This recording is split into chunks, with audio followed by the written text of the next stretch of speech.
Welcome back to another episode of Urban Crime Stories. In this episode, we will examine the gruesome and unsolved case of the Pride family.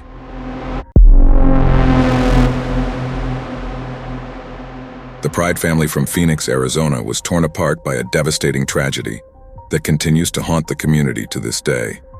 On Labor Day, typically a time for celebration, Valerie Pride and her two daughters experienced the last day of their lives.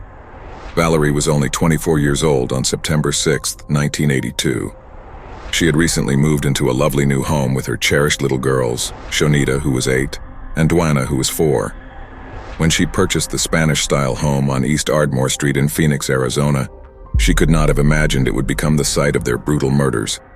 The main questions that are asked by residents who still reside in the neighborhood where the Pride family lived is, who was the heartless person that committed such a gruesome act? And why is the case still unsolved after 40 years? Let's take a deeper dive.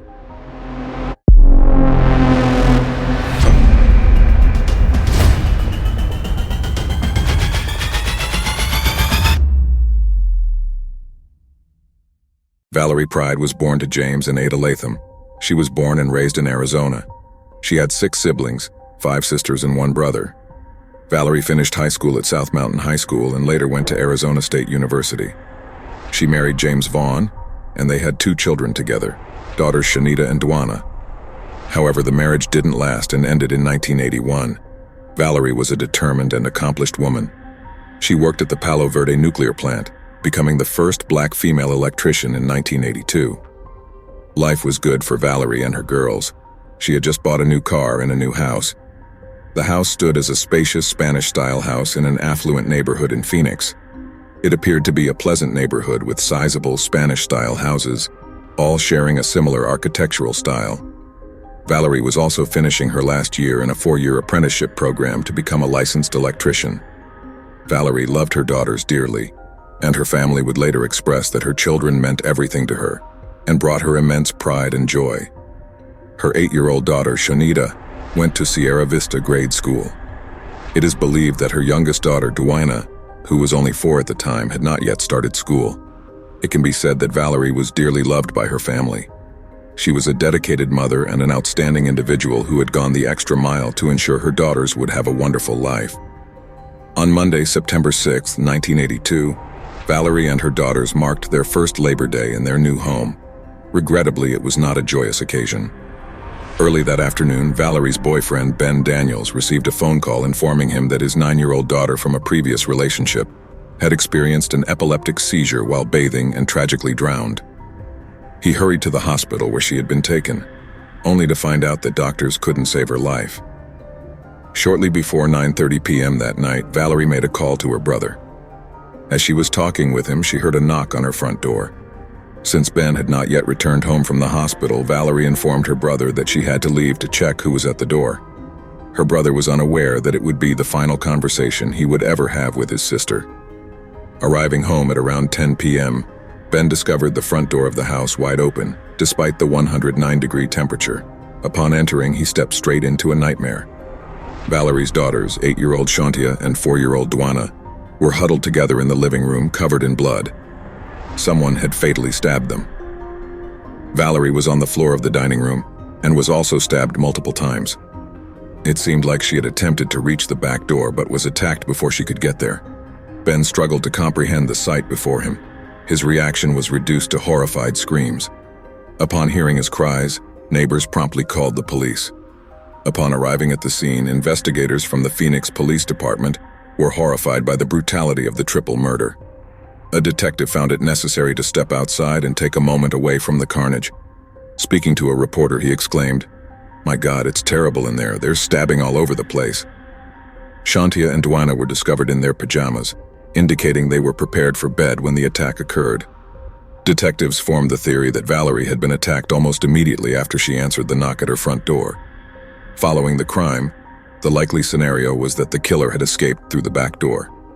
A bloody handprint on one of the wooden rails of the backyard fence suggested that the murderer had jumped over it.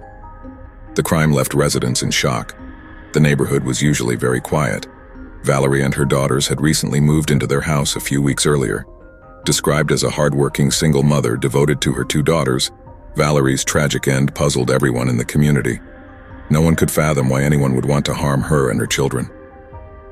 The police faced difficulty finding a motive for the triple homicide, despite media reports stating that one of Valerie's daughters had been mutilated. There were no signs of sexual assault on any of the victims. No evidence indicated forced entry into the home, and nothing seemed to have been stolen. The killer or killers had only one intention that night: murder. The detectives were eager to identify the person behind the brutal attack, but they quickly ran out of leads. They interviewed all the residents of the South Phoenix neighborhood, but none reported seeing anything unusual on the night of the murder. The scorching heat added to the challenge, as most residents had been indoors with their air conditioners running when the attack took place.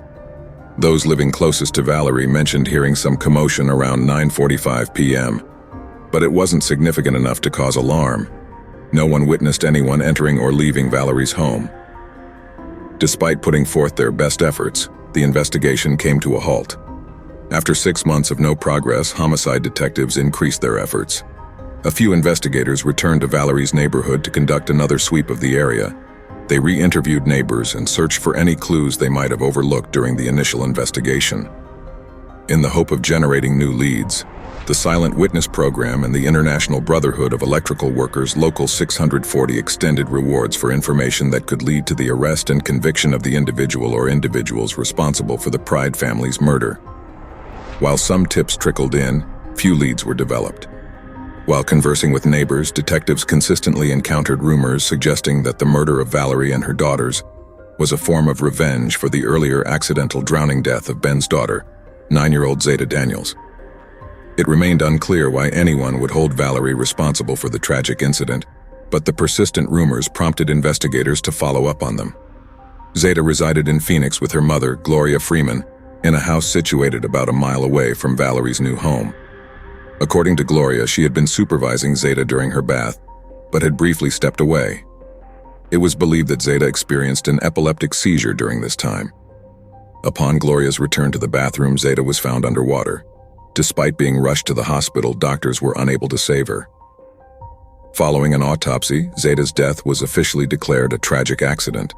The medical examiner concluded that she had drowned, citing that the condition of her body was consistent with an epileptic seizure. While it seemed improbable that an accidental death could be linked to a violent triple homicide, investigators appeared to consider it a potential possibility. On August 18, 1983, 14-year-old Kevin Atkins faced arrest outside Phoenix's Christown Mall as investigators suspected his involvement in the murders of Valerie, Shontia, and Duana. Although he was released the following day, police emphasized that his release didn't rule him out as a suspect. The Maricopa County District Attorney's Office sought additional evidence before considering prosecution against Kevin. Detectives expressed confidence in their ability to gather the necessary evidence for filing charges. Investigators made it known that they were actively searching for at least 2 other individuals they suspected of being linked to the crime. They believed that, apart from Kevin Atkins, another juvenile and 1 or more adults had played a role in the murder of Valerie and her children. This act of violence was thought to be an act of revenge for the death of Zeta Daniels.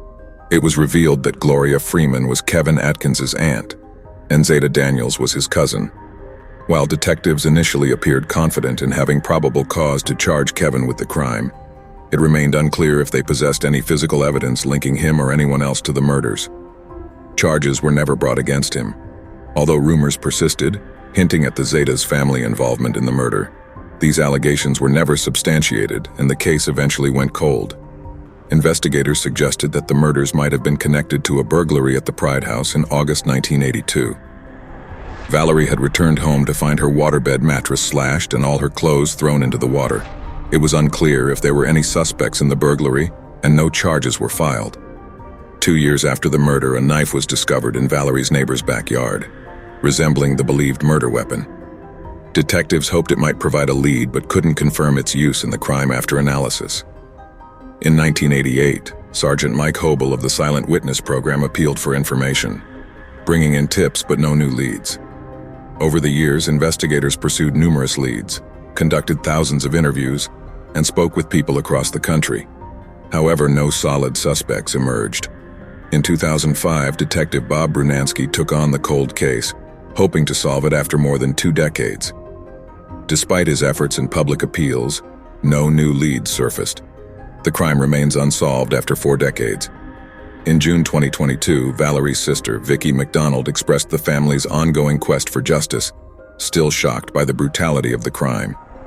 Detective Dominic Rostenberg of the Phoenix Police Cold Case Unit is currently working on the case, using advanced technology to reanalyze evidence. Despite the challenges, he remains hopeful, acknowledging the need for public assistance in solving the case. We here at Urban Crime Stories hope that one day this case is solved and that the heartless person of this gruesome crime is brought to justice. We would like to thank you for watching this episode. Please share your comments about this case down in the comments below. Be sure to subscribe to the channel for future cases. We greatly appreciate your continued support. Stay safe, stay informed, and see you next time on another episode of Urban Crime Stories.